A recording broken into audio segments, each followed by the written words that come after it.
Welcome to Raaonline. Today's topic of discussion is back of forearm. The competency of this class is identify, describe and demonstrate the important muscle groups of back of forearm with attachments, nerve supply and actions. Identify, describe origin, course, relations, branches or tributaries, termination of important nerves and vessels of back of forearm. Describe the anatomical basis of wrist drop. Identify, describe the compartments deep to the extensor retinaculum and identify and describe the extensor expansion formation. So, the forearm is extending from the elbow joint to the wrist joint. So, this is the anterior aspect of the forearm and this is the posterior aspect of the forearm. The bones of the forearm are medially ulna, laterally radius. So, these are the bones of forearm. So, the compartments of forearm. So, this is the proximal forearm. So, at this level, we are going to make a cross section. So, this is the picture of the cross section of upper third of the forearm. Here, we can see the deep fascia of forearm. The deep fascia of forearm is called as antebrachial fascia. That fascia extending into the forearm as well as the interosseous membrane between the two bones, that is the radius and ulna.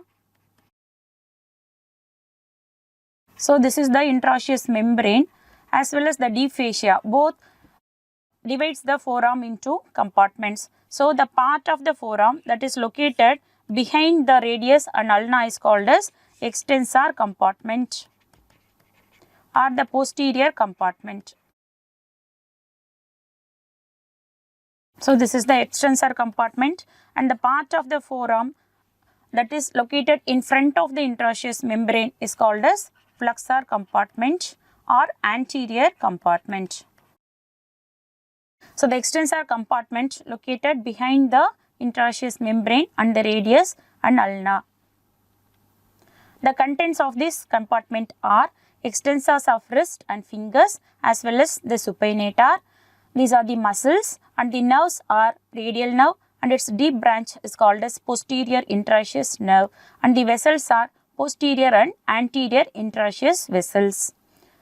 Let's see the muscles in this compartment. The muscles of this compartment are arranged in two sets. This is the superficial sets of muscle. So, these are the superficial sets of muscle and these are the deep sets of muscle.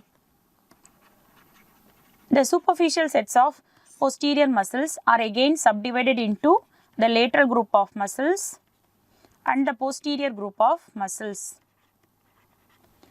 So, the muscles of the posterior compartment are arranged in two sets, the superficial set and the deep sets. The superficial sets are again subdivided into lateral set and the posterior group of muscles.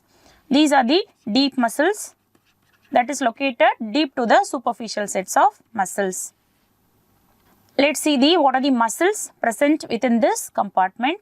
The superficial sets of muscles are again subdivided into lateral group and posterior group. Lateral group has three muscles, brachioradialis, extensor carpi radialis longus and extensor carpi radialis brevis. The posterior group has four muscles, extensor digitorum, extensor digiti minimi, extensor carpi ulnaris and anconeus. So, totally 7 muscles present in the superficial part of the posterior compartment of forearm and the deep muscles are supinator, abductor pollicis longus, extensor pollicis brevis, extensor pollicis longus and extensor indicis. So, totally 5 muscles are present in the deep group. Let's see the superficial muscles. So, this is the lateral epicondyle of the humerus. So, all the muscles, most of the muscles arises from the lateral epicondyle as well as the lateral supracondylar ridge of the humerus and the insertion is most of them crosses this wrist joint and inserted into the digits. So, the main function is these are the extensors of wrist as well as the digits. One of the muscle that is anconeus which causes extension of elbow. The brachioradialis is a muscle of extensor compartment but it flexes the elbow. So, the origin is from the lateral epicondyle as well as the lateral supracondylar ridge and the insertion is in the hand.